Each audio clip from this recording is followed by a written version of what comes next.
Hello everyone. তো আজকের এই ভিডিওটা শেয়ার করছি তোমাদের সাথে যে আমরা কোথায় যাচ্ছি। আর এটা আমার সেই ভালো লাগার জায়গা, মানে ভালোবাসা একটা শান্তিনিকেতন বোলপুর, যেখানে গেলে একটা অদ্ভুত শান্তি পাই আমি।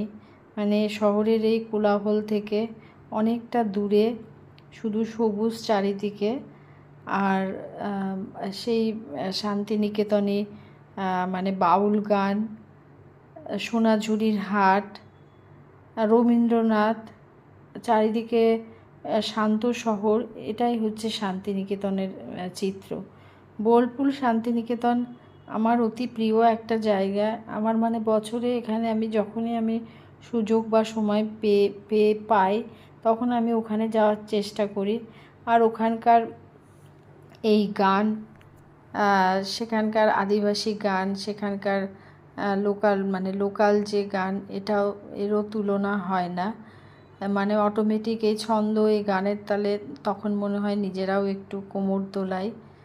তো বারবার ছুটে যাই আমি সেখানে, এই শান্তিনিকেতনের টানে।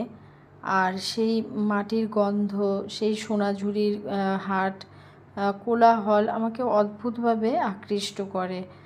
তো এখানে গেছি, এখান থেকে আমরা তারপরে অবশ্যই আমি যখনই যাই চেষ্টা করি মায়ের মন্দিরে, কঙ্কালীতলা মন্দিরেও খুব একটা নির্জনতায়, সেখানে ভিড় নাই।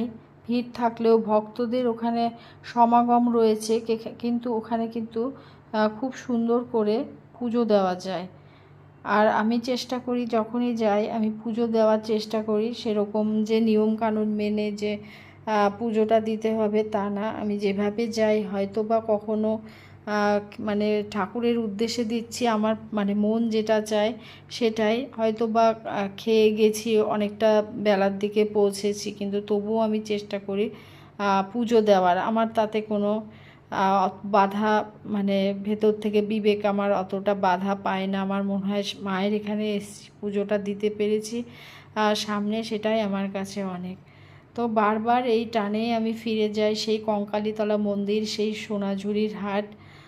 এটা মেয়ে যখন মানে বাইরে গেল, যাওয়ার আগে আমি আবার ওকে সাথে নিয়ে, এটা ওর জন্মদিন ছিল, জন্মদিনের দিন আমার এটাই ছিল যে চল আমরা গিয়ে ঘুরে আসবো শান্তিনিকেতন, ভালো লাগবে। আর আজকের ভিডিওটা এটুকুই, তাই তোমাদের সাথে শেয়ার করলাম। Thanks for watching.